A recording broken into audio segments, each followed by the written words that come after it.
I'm the Ranky Ramacharaka. This video is about attention and control over it. And I want to introduce to you a couple of terms that will come in quite useful in attention control. The one term is due attention, D-U-E, and another one is undue attention. Now, due attention is just what it sounds like. Attention that is due to some object of attention. If something requires our attention and we do not give it its due attention, then it's always going to be waiting for our attention. Now, sometimes we repress things that really do require our attention. We may repress them for years, and it's not a healthy thing to do. Again, this is just a self-mastery short video, so I'm not going to go into a lengthy discussion about that. So we'll just leave it at that. It's not healthy to let something sit for a long time or push it aside, brush it under the carpet, so to speak, something that requires our attention. Now, if something requires its due attention, and we give it its due attention, then any more attention to it is undue attention. Undue attention, the term undue attention also applies to something that does not require our attention, but we go ahead and give it. That is undue attention. So again, things that require our attention, once that attention is given, that due attention is given, further attention to it is undue. It's too much attention. And it's not healthy because it takes, well, there are a lot of reasons why, but we're keeping this short and simple. So one reason is that undue attention in the form of too much attention or attention given to something after its due amount is already given is a distraction. It's a mental distraction from things that do require our attention. It also is a waste of mental energy. So, a good way to learn to control attention is to give things their due attention and give them no more.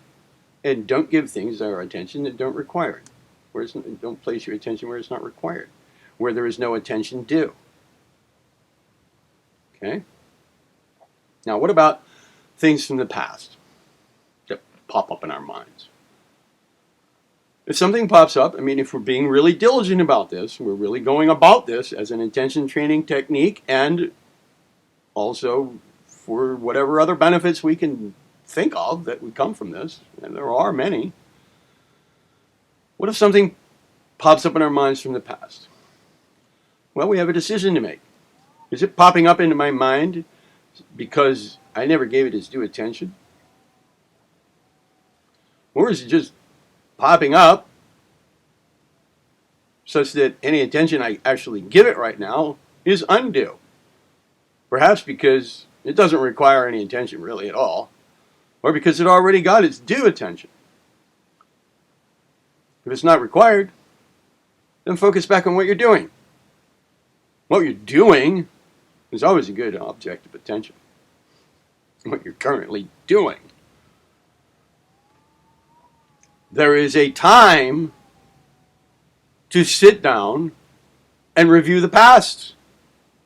Something from the past. If there's something to be gained from that, if there's something useful to be gained from it, something to be learned, then perhaps that requires due attention. Planning for the future. What if something about, some plan for the future pops up while we're doing something that actually would benefit from from giving it its due attention right now? Then now's not the time for that. There's a time to sit down and think about the future and give that its due attention. And that's not while you're doing something else that requires your due attention, that has due attention. Do it. So going over the past, for whatever benefit may come of it, if there's benefit to be got out of it, there's a time for that. Planning for the future, there's a time for that. But it's not while you're doing something that requires your attention. Okay? So if you're driving in heavy traffic and your mind is wandering off to, what you're going to do next weekend, wrong time. Get control over that. Focus on what you're doing. You can make a mental note. Oh yeah, well that's something I need to think about later. When the right time comes up, when you can actually give that planning for the weekend its due attention, that's the time to do it. As you can see, this is good mental time management. There are many benefits of this. But attention training is our focus here. So bear in mind the concepts of due attention and undue attention, and apply them. I'm Thiranki Ramataraka. Be well.